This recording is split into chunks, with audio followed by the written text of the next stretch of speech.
Mabuting tao, mabuting tao, magandang buhay. Welcome to my vlog, Mabuhay Channel. I am your retired teacher. Teacher Bing, Erlina Bing Basilio Rindon. Live and alive.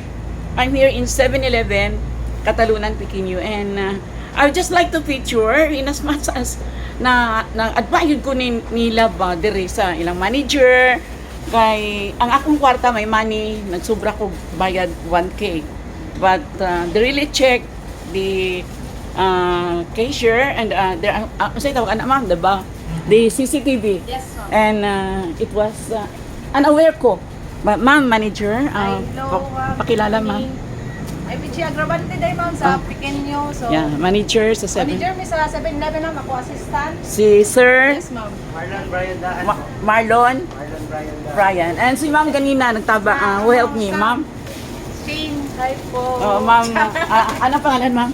I'm Shane. Shane. Okay, so si Ma'am Shane talaga na very honest. I would like to shout to the whole world, no, Ma'am Shane. Apelido, ma'am? Apelido, ma'am? Esguera. Esguera. Okay, so sino man yung higher ups ng 7-Eleven, they need to be promoted. Yes, Yeah. Yeah. And really Honest. So, salute to 7-Eleven, Catalunan, Pequeño. Thank you.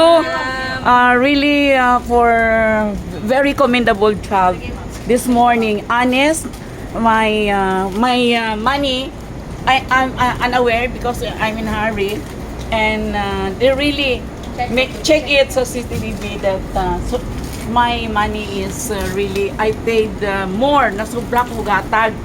So check yun nila. So, salamat mama, Ma'am Shane and Ma'am Pichi, ma'am. Pichi and Sir Sir Marlon. Okay, add me on Facebook.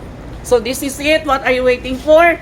Come now in Catalunan, Pequeño because everything is really organized. All people here is happy always. Yeah, happy always, friendly regardless they are tired. Yes, ma'am. Okay. So this is it. Thank you everyone. Thank you. Bye. Mabuhay, magandang buhay, mabuting tao. Thank you everyone. Teacher Vlogger, Teacher Bing, Erlinda Bing Rindon. Mabuhay Channel. Signing off. Salute 7-Eleven. Management here in Catalunan, Pequeño, Davao City. Mabuhay. That's people in Davao. Really, they are really good people here. So this is just located here in just a minute. Here in Catalunan, Pequeño, this one. Yeah, that's it. So in front of Choice Mart, their location. So I'm your teacher vlogger, Teacher Bing, Erlinda Bing Basilio Rindon, live and alive in Davao City. Life is here. People are honest, disciplined, organized, and you are really safe, secured for everything. Mabuhay until my next vlog. Don't forget to like, comment, and share my YouTube Mabuhay channel, Erlinda Bing Basilio Rindon. Signing off, ka mabuhay ang ka mabuhayers. Mabuhay!